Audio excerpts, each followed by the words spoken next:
Bueno, un saludo a todos los clavianos que se están conectando, a Isabela, Valentina, Manuel, Santiago.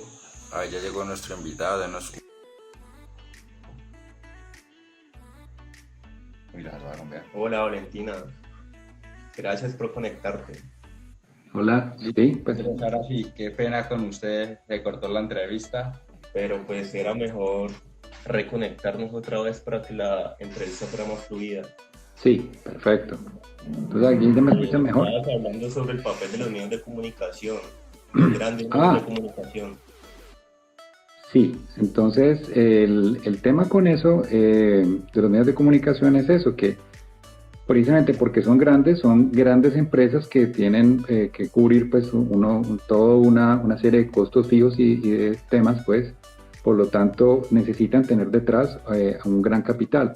Entonces por eso los medios grandes en Colombia y en todo el mundo realmente, pues son propiedad de los grandes grupos económicos. Entonces por eso es que es tan complicado que un medio grande realmente tenga como esa imparcialidad, esa distancia que les permita a ellos manejar temas o hacer denuncias o plantear cuestionamientos que vayan en contra de los intereses de sus dueños. Entonces, pues qué pesar, ¿no? De alguna manera, por eso yo les hablo tanto del espectador, porque el espectador por lo general sí maneja ciertas cosas y hace ciertas denuncias independientemente de cuáles sean sus referentes. Pero pues uno en Semana, por ejemplo, o en El Tiempo, o en RCN, o en Caracol, realmente no va a encontrar eso, porque son medios que están allí para promover la agenda de sus medios económicos. Y no es algo que esté mal, o sea, así ha sido siempre. Por eso dicen que realmente la libertad de expresión, eso es para, no es para los de Ruana, eso es para el que tiene el capital para tener una imprenta. Bueno, en el caso de la imprenta, pues, pero en este caso, pues, para quien tenga los medios para hacer un medio grande, para hacer una emisora, una revista, un periódico, ese tipo de cosas. Exacto. Entonces, por eso, si uno va a buscar algo independiente, vuelve y juega, o sea, un criterio imparcial, de pronto tiene más sentido irse a los canales alternativos, como por ejemplo la revista El Clavo, por ejemplo La Silla Vacía, Los Danieles, ¿qué otro se me escapa por ahí? El de Guillén. Sí, entonces hay varios, entonces ya depende más de uno de en quién se merece su confianza y hacer ese tipo de apuestas, ¿no? De hecho, me gustaría unir esa respuesta con la siguiente pregunta. La verdad no puede pasar de moda para el periodismo y los periodistas de hoy están abocados a enfrentar el fenómeno de la llamada posverdad, un mundo en el que circulan mentiras que se convierten en verdades por cuenta de la emotividad y la falta de información. Poner en contexto, verificar las noticias y conocer la historia y aportar datos duros son maneras de enfrentar ese inmenso reto. Leyendo tu perfil y algunas de tus columnas publicadas en El Clavo, es evidente que expones datos duros para argumentar tus opiniones. Esto significa que tu forma de hacer periodismo rompe con esa posverdad mencionada anteriormente y con el famoso clickbait. ¿Es esto cierto? Pues lo intento. He sido, digamos que, un convencido de que nuestro futuro está en el periodismo de datos. Es decir, que incluso si uno es un periodista de opinión, bueno, incluso pues es que un columnista, un opinador, pues difícilmente hace parte del ejercicio periodístico, pero digamos que por tradición, un columnista o alguien que escribe artículos de opinión, se lo considera dentro del grupo de los periodistas, pues porque era parte del contenido que tradicionalmente había en los periódicos. Pero bueno, otros expertos pues tendrán un punto de vista pues más informado sobre eso. Pero Pero piensas incluso de pronto que la subjetividad no hace parte del periodismo. es que es complicado. O sea, si pongámoslo en estos términos. Si yo, por ejemplo, yo escribo un artículo, lo más probable es que yo escriba desde mi perspectiva, ¿cierto? Yo soy soy hombre, tengo 47 años, hablo español, nací en Colombia, vivo en pareja, tengo toda una serie de características que definen mi perspectiva del mundo. Sí, Esta perspectiva necesariamente va a ser diferente de pronto de una mujer negra, pobre, que sea transgénero, que vive en el Chocó.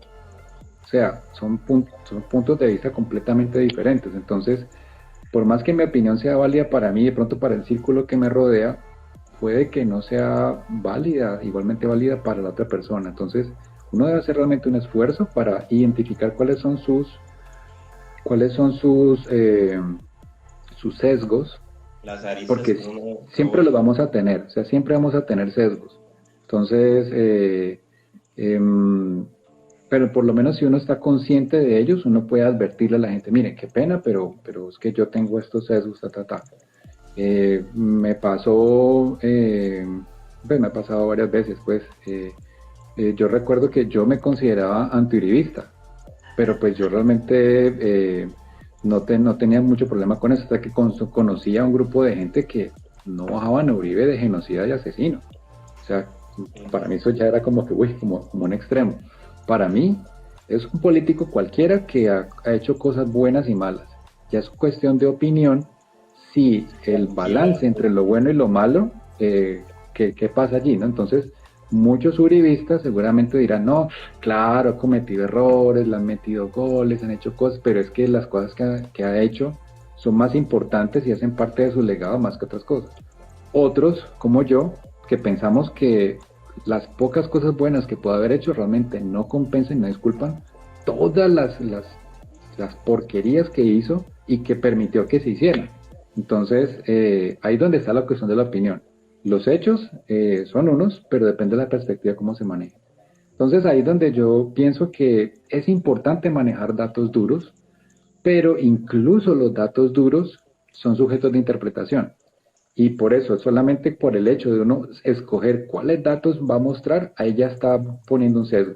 Entonces, es importante hacer eso, ¿no? Es importante como ser consciente de los sesgos que uno tiene para apoyarlos. Entonces, no porque tengamos datos o estemos usando datos, significa que necesariamente estamos ya blindados contra el subjetivismo. Creo que eso es muy difícil, pero sí debemos intentarlo. O sea, es como la perfección. O sea, uno nunca va a alcanzar la perfección, pero está en la búsqueda. Uno por lo menos debe apuntarle para irse acercando. Y ya depende de la retroalimentación que uno reciba de su público, de su audiencia, si lo está haciendo bien o mal, ¿no? Entonces, también esa es la otra, ¿no? Que hay que escuchar a su audiencia, porque uno tampoco va a hablarle a alguien genérico o sea, el problema también está en que no importa uno qué diga, a alguien siempre le va a molestar. Entonces siempre pasa, o sea, en Twitter uno pone cualquier cosa, uno dice el cielo es azul, no falta el que le diga, ay, pero es que aquí no está azul, ay, pero es que, y las personas ciegas que, es que no tuve en cuenta no sé quién. O sea, siempre le van a poner un problema por cualquier cosa que diga. Entonces, por eso creo que es como importante uno tener claro, no, yo no le hablo a todo el mundo, yo le hablo a esta audiencia que sigue estas características y que me debo a ellos. Y ellos serán los que me retroalimenten. Si yo realmente estoy haciéndoles un buen servicio con el contenido que yo estoy proponiendo, con las propuestas que yo hago, ¿vale? Creo que por ahí es la cosa. Entonces, realmente el tema de la subjetividad creo que siempre va a estar presente, incluso con las máquinas. Es que también esa es otra conversación interesante. Y es que muchos piensan que en un futuro muy próximo las máquinas, la inteligencia artificial en particular, Sí. va a ser capaz de generar contenidos y generar titulares y básicamente contenido digital más rápidamente y eficientemente de lo que los seres humanos lo podemos hacer. Y realmente no es tan difícil, hay algoritmos y hay patrones que le permiten a uno hacer ese tipo de cosas. Pero, ¿qué pasa? Que esas inteligencias artificiales y esos algoritmos fueron diseñados por seres humanos. Y esos seres humanos tenían sus propios sesgos. Entonces esos sesgos se ven reflejados en el diseño, en las restricciones que tienen esos programas. Entonces, en últimas, ni siquiera las máquinas se salvan de ser subjetivas hasta cierto punto.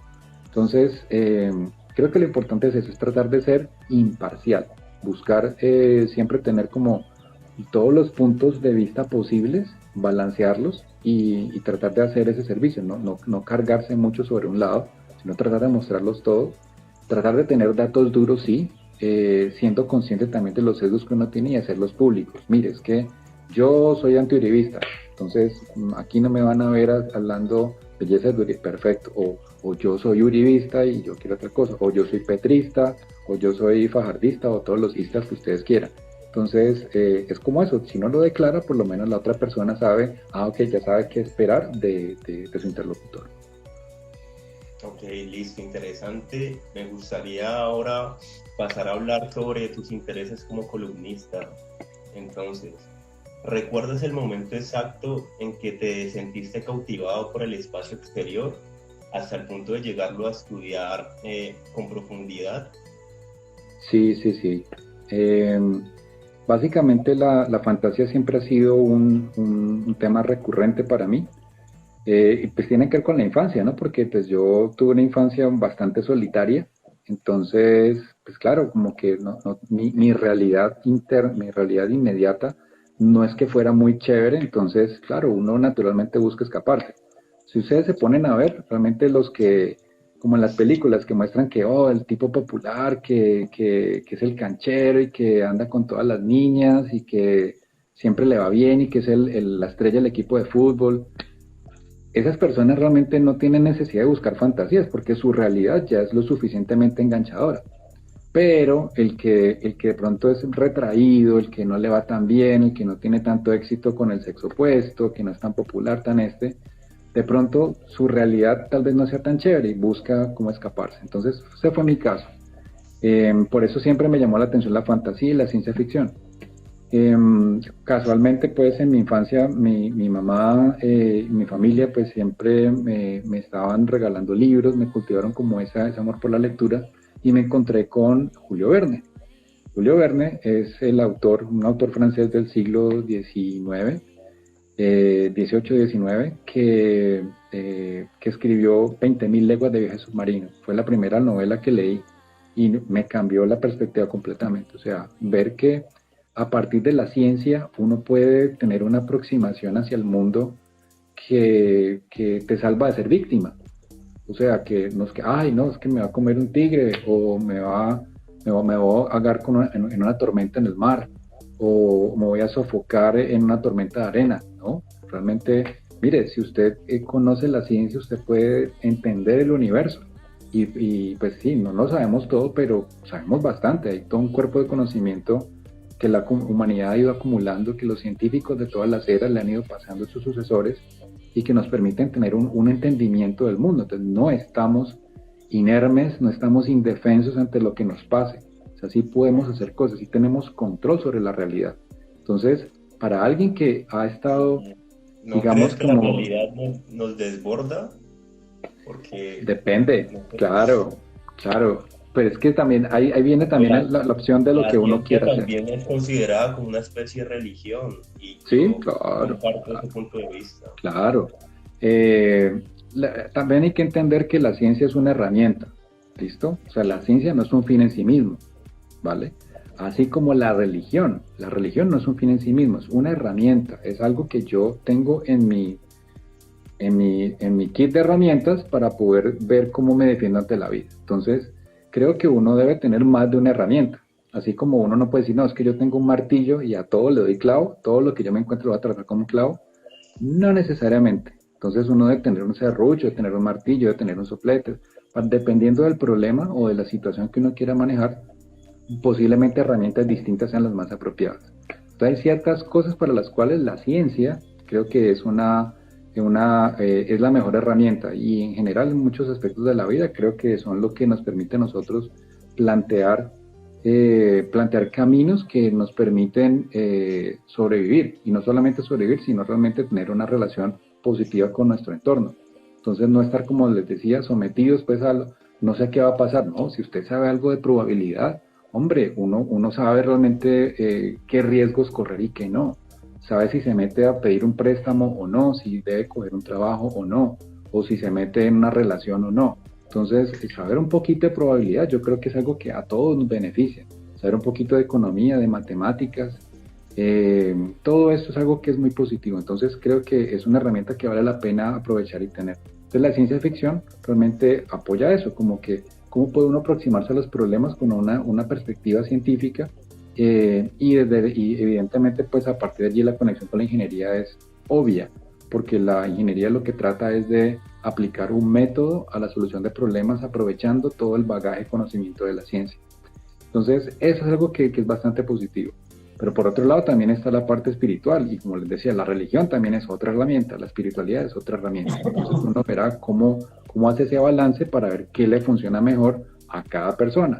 Ahora unos que dirán, no, yo definitivamente no comulgo con la ciencia porque eso me está negando unas posibilidades, y hay gente así. Por ejemplo, yo soy alguien que realmente cree que los extraterrestres definitivamente existen. No los hemos visto, pero sí, claro, pero ya por lo menos ya digamos que es cada vez más difícil de negarlo, ¿no? O sea, ya con los 3 archivos que liberó el Pentágono, ya tenemos evidencia de que hay algo raro allí. O sea, ya no es posible decir, es que eso era una nube, un fenómeno atmosférico, no. Hay naves que tienen una tecnología muy superior a la nuestra. O sea que si esa gente vino del futuro, si son extraterrestres, si son intraterrestres, no sabemos qué son, pero no son humanos. Eso lo tenemos por seguro. Entonces, ahí ya tenemos una muy buena pregunta. Entonces, ahí es donde está como la cosa, ¿no? Me gustaría preguntarte por si realmente crees que existe la posibilidad real de vivir en otro planeta. Por supuesto que sí. O sea, los seres humanos nos hemos distinguido por ser una plaga que se extiende por donde sea. Entonces, si hay una suficiente motivación, allá vamos a estar. Entonces, ustedes ya saben que cada vez se ha reactivado más el hecho de los viajes espaciales, de ir al espacio. Por eso no es casualidad que Jeff Bezos de Amazon esté promoviendo también su empresa de viajes espaciales, su empresa de cohetes, que es Blue Origin. Entonces, y también muchos otros. Está diseñado para los multimillonarios, porque un viaje, no sé, para por ir a ahora la sí, por ejemplo, claro, pues, por ahora sí. Pero la cosa es que sí, ellos están haciendo eso, pero como una maniobra publicitaria, para poner a su empresa en el mapa, en las noticias, para que los vean. Eso es. Pero realmente yo no creo que ellos estén esperando, sí, vamos a hacer un negociazo aquí para que los millonarios compren su tiquete para volar por 8 minutos al espacio. O sea, eso, pues sí, no faltará quien lo haga. O sea, si yo tuviera la plata, yo lo haría. Yo lo haría, sí, claro, pero realmente es tan costoso montar toda esa industria solo para eso que yo no puedo creer que esa sea la motivación.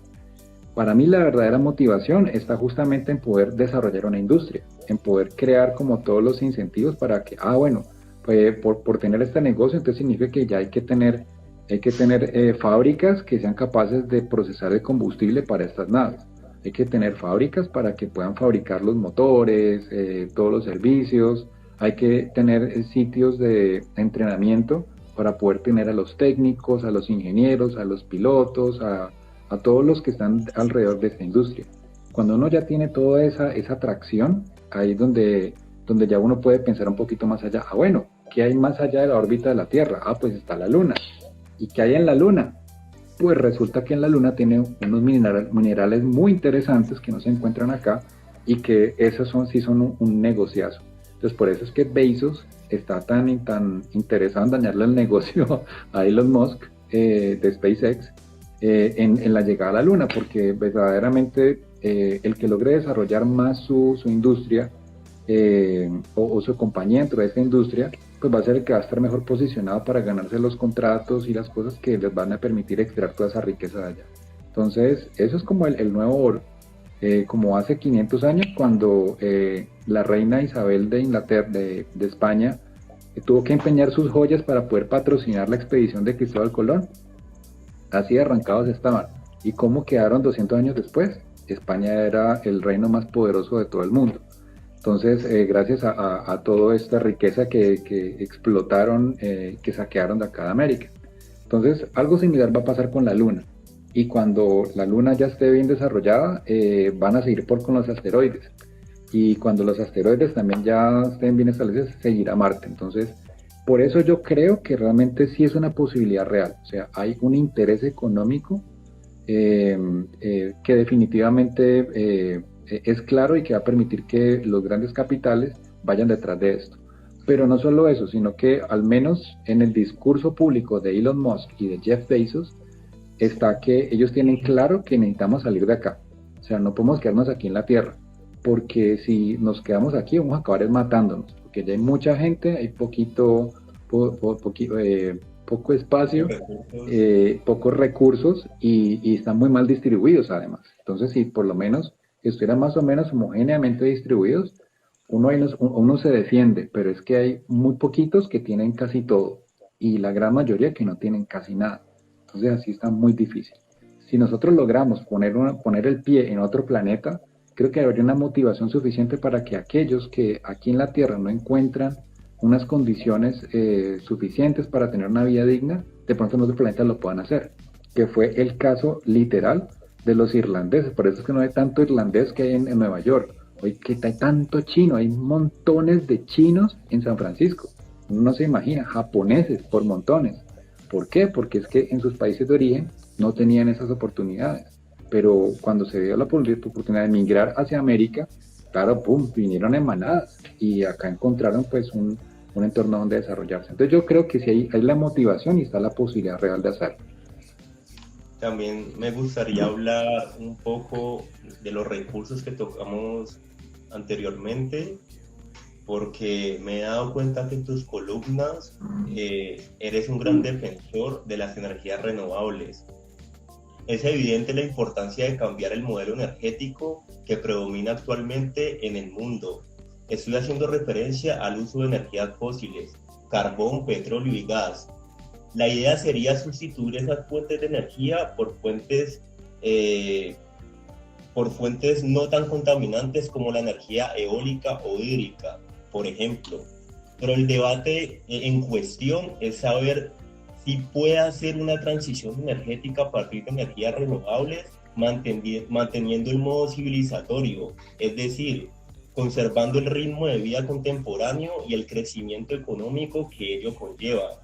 ¿Piensas que es posible mantener esos estándares de vida utilizando energías renovables?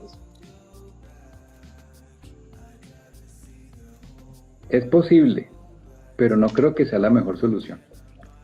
Es como decirle a un gordo, vea gordo, usted puede, una persona con exceso de peso, que esta persona vaya a decirle, no, pues hágase una liposucción y fresco, que usted no tiene que cambiar su estilo de vida, no tiene que hacer dietas, ni cuidar lo que come, ni hacer ejercicio, ni nada. Fresco, yo le hago la lipo y sale.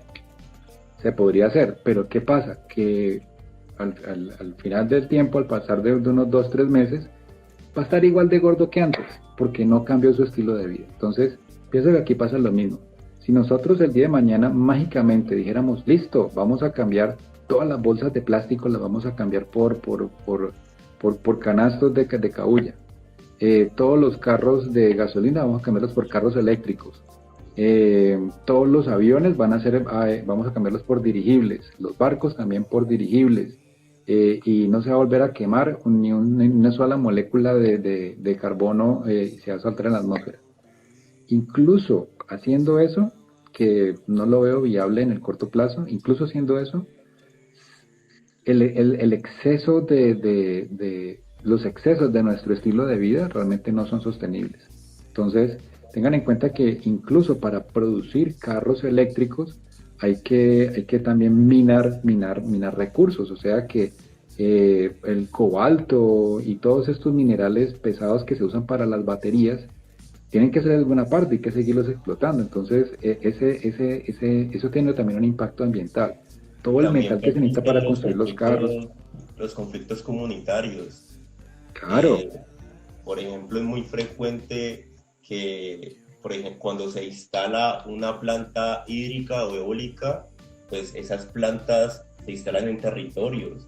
Claro. La mayoría de veces están habitados por comunidades ancestrales, tradicionales. Entonces, no es, digamos, es una posibilidad para disminuir la contaminación, pero también no se toman en cuenta esos conflictos que siguen vigentes y que las energías renovables no solucionan. Entonces es como un bucle. Claro. Eh, y mi pregunta también sería, ¿existe una solución para dejar de tener conflictos con esas comunidades? Tratar de llegar a consensos, o no sé, ¿cuál es tu opinión frente a eso? Sí, yo pienso que sí, o sea, uno tampoco puede pretender que, sí, entonces cambiemos todo el carbono y toda la gasolina, todo el petróleo, cambiémoslos por paneles solares para todo el mundo. No va a funcionar porque no hay suficiente área en el planeta para poder, si tapizáramos esto con paneles solares, ni así lograríamos como compensar la necesidad energética que tenemos. Y pensar que una granja solar no contamina es también un pensamiento bastante inocente, ¿no? Entonces, poner unas turbinas eólicas, eso también trae problemas, también tiene un impacto sobre el medio ambiente, mucho menor que el de otro tipo de combustibles fósiles, sí, pero tiene un impacto. Y lo que hablabas de las comunidades, que hay comunidades que tienen su bosque, que tienen una relación con el bosque y con su entorno que es simbiótica, no es de depredación. Entonces yo creo que realmente sí es viable, pero necesariamente tenemos que cambiar nuestro estilo de vida y nuestro modelo económico. El saqueo tiene que parar, bueno, de pronto no parar, pero sí disminuir, tiene que disminuir sustancialmente. Porque si seguimos viendo a nuestro entorno como una fuente que se puede explotar, así como con el pensamiento del siglo XIX, que veían básicamente el universo, el mundo como una gran mina que era susceptible de ser explotada por un provecho económico, no, ya no. Pero también estamos viendo no solamente la Tierra, sino los otros planetas, hilando esto con tu argumento que explicabas anteriormente. Al Sí, ser humano no sí, le basta con explotar los recursos naturales de la Tierra, sino que quiere seguir explotando los recursos naturales de otros planetas, y así sucesivamente. Entonces sí, yo creo que la génesis del problema está en la mentalidad, en las ansias del sí. poder del ser humano. Pues yo creo que ese factor siempre va a estar allí. La cuestión es cómo canalizarlo de manera constructiva. Entonces yo creo que sí, vamos a tener siempre como esa ambición, ese afán por explorar, por conocer, por construir, por cambiar. Creo que eso es algo positivo y que debemos encauzar. ¿Listo? Cuando uno no logra encauzarlo, pues obviamente pues se crean todo ese tipo de conflictos y de desastres. O sea que Pero creo, tú te consideras progresista. quiero pensar que sí, pero no puedo evitar ser un hombre de mi tiempo. O sea que yo tengo ya mis propios prejuicios, mis propias cosas y eso de alguna manera me limita. Por lo menos creo que soy consciente de ellos y creo que por lo menos puedo ser honesto al respecto. Eh, pero pienso que tiene que haber un relevo generacional donde la gente tenga menos prejuicios o unos prejuicios diferentes, pero por lo menos que pueda haber un cambio, ¿vale? Entonces, por ejemplo, yo no puedo. Cuando dicen, ay, sí, entonces en lugar de todos y todas, digan todes. No puedo. O sea, a mí eso me cuesta. Pero de pronto para ustedes que tienen otra mentalidad, que tienen, para ustedes sí puede ser algo válido y que ustedes puedan adoptar y con lo que puedan sentirse cómodos. Y creo que ese cambio es necesario. Entonces, ser progresista creo que tiene sentido en el sentido de adaptarse a lo que se necesita, a las nuevas condiciones. No quedarse en un pasado que ya no existe y quedarse ahí enganchado porque eso ya no funciona. Pero igual, como les decía, es muy difícil uno sustraerse de su origen y de sus cosas. De Pero todas esa maneras, estar mentalidad trabajando no con gente sería, joven ayuda mucho, ¿no? esa mentalidad no sería un poco contradictoria con lo que estábamos hablando antes, porque esas ansias de seguir desarrollándonos como sociedad, los efectos negativos se van a ver en el medio ambiente. Ojo, Por eso, ¿no? Que una para cosa mí, es desarrollo, otra cosa es crecimiento. Hay un autor que les recomiendo mucho que es Manfred Max Neef. Él es un economista chileno que postuló una manera muy interesante de ver a la economía y en la cual establecía que no necesariamente el desarrollo tiene que ver con crecimiento. el desarrollo tiene un componente de crecimiento hasta cierto punto, pero después de ese punto, ya el crecimiento no tiene mucho sentido. Entonces, pienso que uno sí puede tener una sociedad desarrollada, pero no necesariamente que se esté hinchando. O sea, que el destino Pero ¿cuál es la deseable no diferencia necesariamente entre es una desarrollo y ciudad crecimiento? gigante. ¿Cómo? ¿Cuál es la diferencia entre desarrollo y crecimiento para ese autor? Bueno, que el desarrollo implica justamente desarrollar como las potencialidades que uno tiene, mientras que el crecimiento como tal es el consumo de recursos a una mayor escala para poder potenciar ese desarrollo, ¿vale?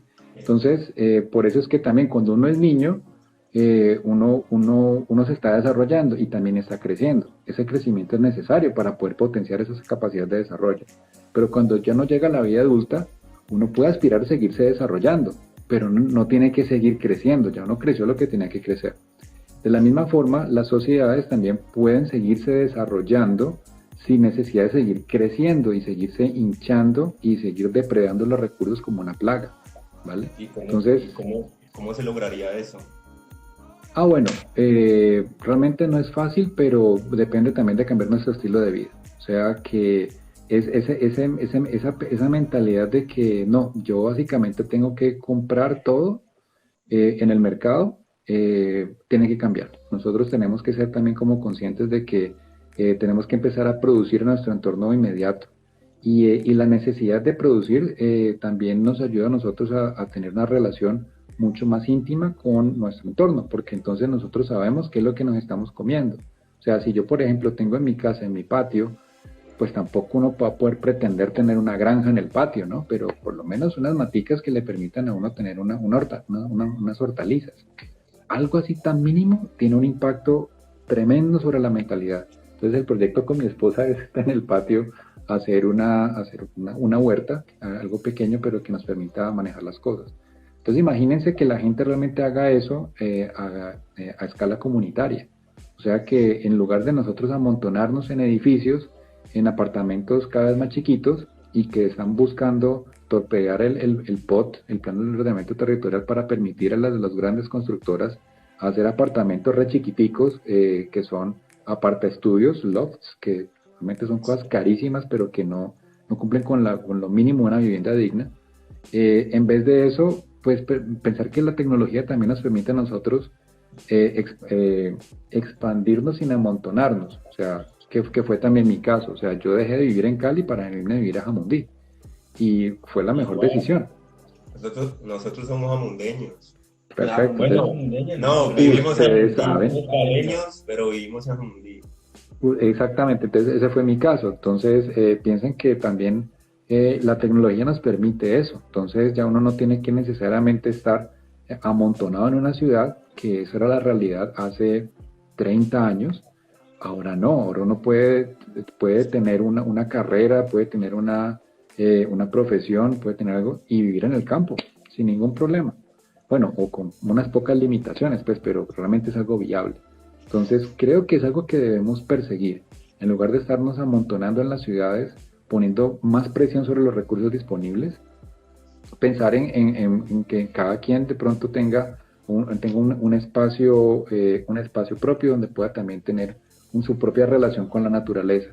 Empezar a cultivar local o comprarle a su mercado local, transportarse menos, ojalá no tener más de un carro por familia, si es que van a tener carro, pero no como ahora, que como les decía, el objetivo para mucha gente es vivir en un apartamento en el oeste, teniendo 2 y 3 carros parqueados allá adentro, y consumiendo recursos a lo loco, o sea, consumiendo mucho más de lo que puede consumir, por ejemplo, una familia indígena en el Amazonas.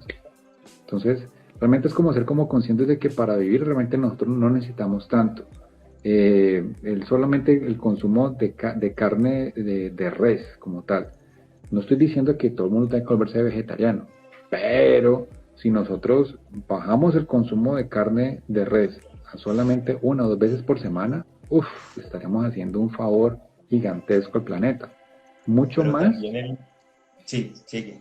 Que mucho más que el hecho de pronto de cambiar otros aspectos de nuestro estilo de vida. porque tiene muchas consecuencias todo esto. Entonces, sí empieza por muchas cosas.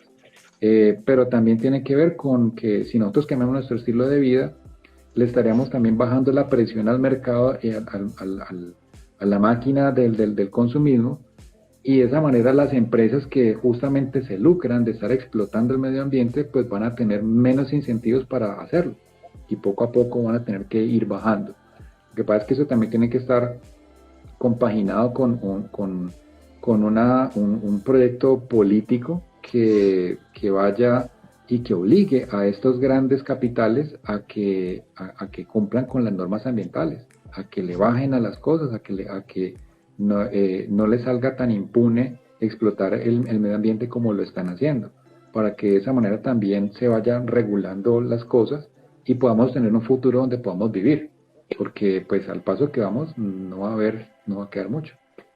Pero también el simple hecho de existir, pues implica una contaminación. Claro. Eso, si no se Eh, pensarlo de manera objetiva, me genera un poco de negatividad frente al futuro, pues, pero pues es algo que quería compartir. Sí, y está perfecto porque esa es tu perspectiva, ese es el aporte que le estás haciendo a toda la comunidad.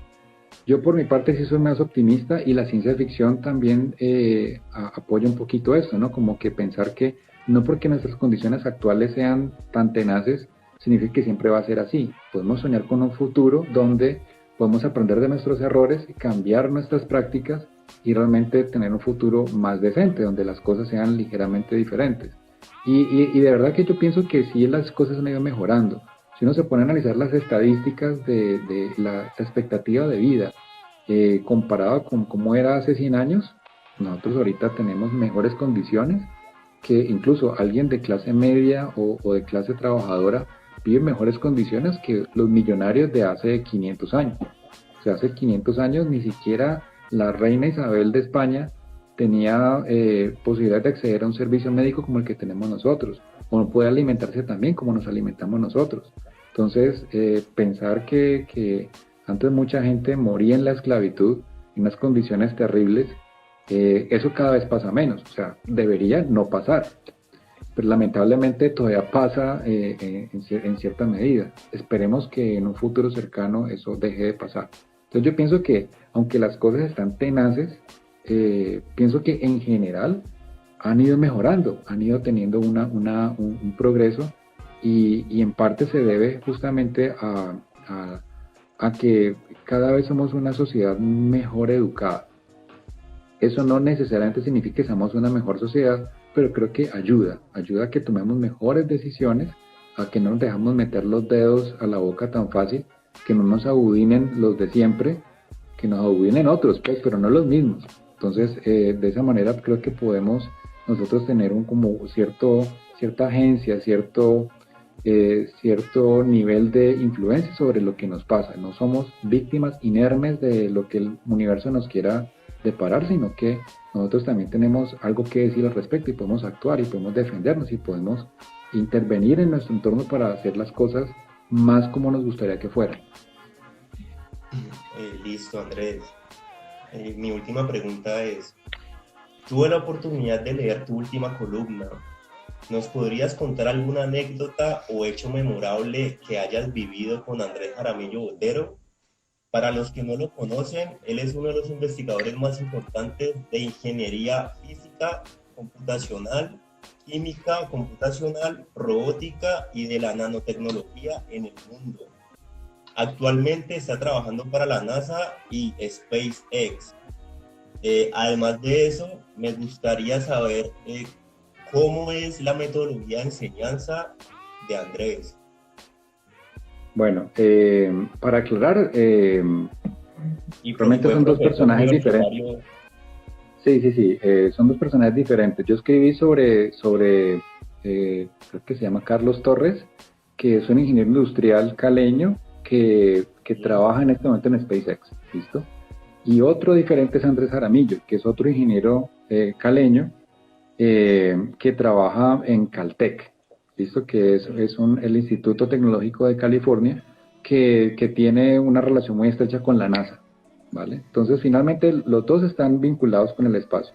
La tercera persona de esta serie de artículos fue Diana Trujillo, que Diana Trujillo es otra caleña que se fue a Miami a estudiar ingeniería aeroespacial y ahora trabaja directamente con la NASA y que es parte del proyecto de Perseverance, que es este rover, este vehículo pues que llegó a Marte y que está en este momento explorando la superficie de Marte. En cuanto a Andrés Jaramillo pues es una persona muy interesante, es alguien que uno puede decir que ha aprovechado todas las oportunidades que ha tenido, o sea, es alguien que desde el colegio pues siempre fue muy pilo, muy estudioso, siempre estuvo muy bien enfocado y que pues siempre fue muy buen deportista, ¿no? Fue un deportista, y es todavía un deportista bastante activo. Entonces yo creo que eso también hacía parte como de esa disciplina mental que él siempre ha tenido y que fue yo creo que el mensaje más importante que nos transmitió.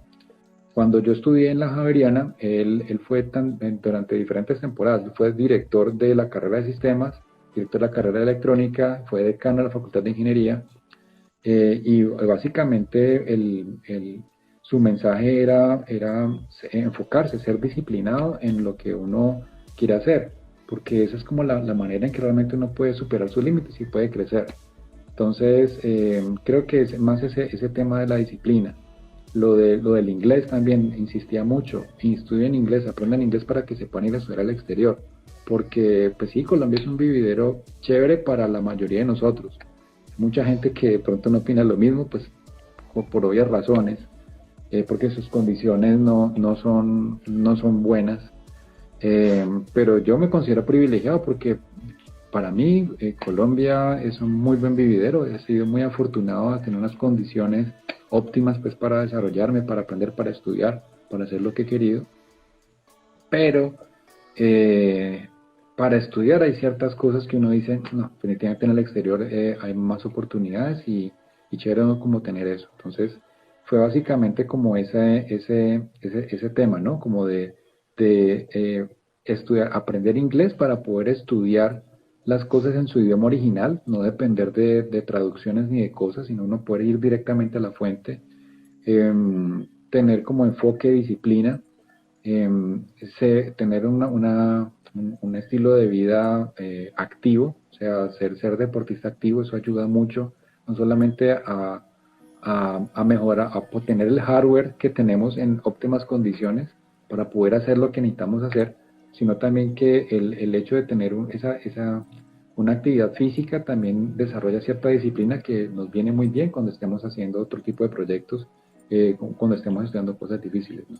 Y también oxigena más al cerebro, Claro, te ayuda a ser más productivo.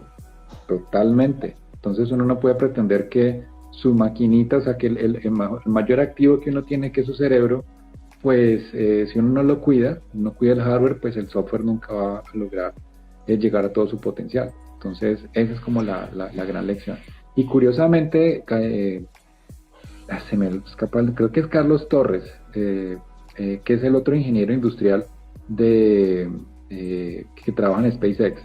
Ese también es súper deportista, súper tenista, y le interesa mucho el tema del yoga y de la espiritualidad. Entonces en este momento es un tipo que además de todo lo que ha estudiado y de toda su competencia profesional, es alguien que trabaja mucho con meditación y que ha encontrado en estas herramientas, el yoga, la meditación y todo esto, son herramientas que le han permitido también conectarse con ciertas partes de su propio ser que han desencadenado todo tipo de cosas, que le han permitido llegar a expandir su potencial de manera muy interesante. Entonces creo que todo está conectado allí. Entonces esos son buenos referentes, ¿no? Como que imagínense, alguien de Cali, un colegio como cualquiera de nosotros, que logró llegar hasta allá a punta de su propio esfuerzo. Bueno, Lo mismo Andrés el Jaramillo. Colombo Británico no es un colegio tampoco cualquiera, ¿no? Bueno, pero de Cali, o sea, Sí. pensémoslo por allí, ¿no? Entonces, pero a eso también me refiero, ¿no? Como que uno puede decir, Pues es que Andrés una Jaramillo era persona privilegiado. privilegiada también. Sí, claro, es privilegiado, pero ¿cuántos de los compañeros de Andrés Jaramillo que estuvieron con él están en la NASA? Bueno, Entonces, también depende de eso, de aprovechar las oportunidades que uno tiene. Entonces, los que han estudiado con nosotros, ¿qué han hecho con esas oportunidades? Algunos que de pronto sí han logrado tener un impacto sobre su comunidad, otros que de pronto no, de pronto se quedaron ahí, pues porque o se dedicaron a otra cosa, o tienen otro tipo de expectativas, ¿no? Tampoco uno puede pretender que todo el mundo tiene que ser, el super referente, pues que va a salir en la noticia y va a cambiar todo. No, gente que no le interesa, no es un proyecto, tal vez no. Pero sí me parece que es una responsabilidad. O sea, escribí también un artículo en El Clavo hace mucho tiempo que se llamaba Lo que le enseñaron al hombre araña. Y es que el lema, o digamos que la frase de origen de Spider-Man es: todo poder trae una gran responsabilidad. Creo que nuestro superpoder es justamente haber tenido la oportunidad de estudiar una carrera universitaria.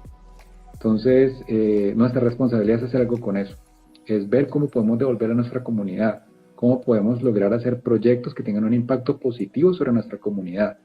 No tratar de, o sea, pues también es defendible, es entendible pues que hay gente que diga, no, yo lo que quiero es plata para poder tener mi carro, mi apartamento y poder viajar. Entendible, pero pues creo que si más gente realmente se comprometiera a de pronto alcanzar esos objetivos materiales, chévere, su bienestar está muy bien, pero también pensar en la comunidad a la que lo rodea. Pienso que si nosotros tenemos una comunidad que crezca con nosotros, eso en última nos va a beneficiar también a nosotros. O sea, ¿de qué me sirve a mí tener un Ferrari en una ciudad llena de huecos? Para nada. Que donde hay tanto desempleo y tanta pobreza que mi Ferrari en cualquier esquina va a ser víctima de un atraco. No me sirve absolutamente de nada. Entonces, por eso pienso que entre menos busque uno llenarse de cosas y entre más trate uno de devolverle a su comunidad, pues mejor, porque entonces la comunidad va a lograr tener unas mejores condiciones y esas mejores condiciones me van a permitir a mí disfrutar de mi prosperidad económica. Entonces, solamente por ese punto de vista bien egoísta, creo que vale la pena que uno también se enfoque en lo posible en trabajar por ayudar a los demás. Y creo que eso es parte también de la lección de estos caleños que trabajan en la industria aeroespacial. Bueno, con ese mensaje tan alentador y tan bonito de tu parte, le damos cierre a la entrevista. Muchísimas gracias, Andrés. Para mí fue un placer entrevistarte. Y recuerden, clavianos, seguirnos en todas nuestras plataformas: Instagram, Twitter, Facebook, como @revista El Clavo. Nos vemos en un próximo Clavo TV. Chao, muchas gracias. Chao.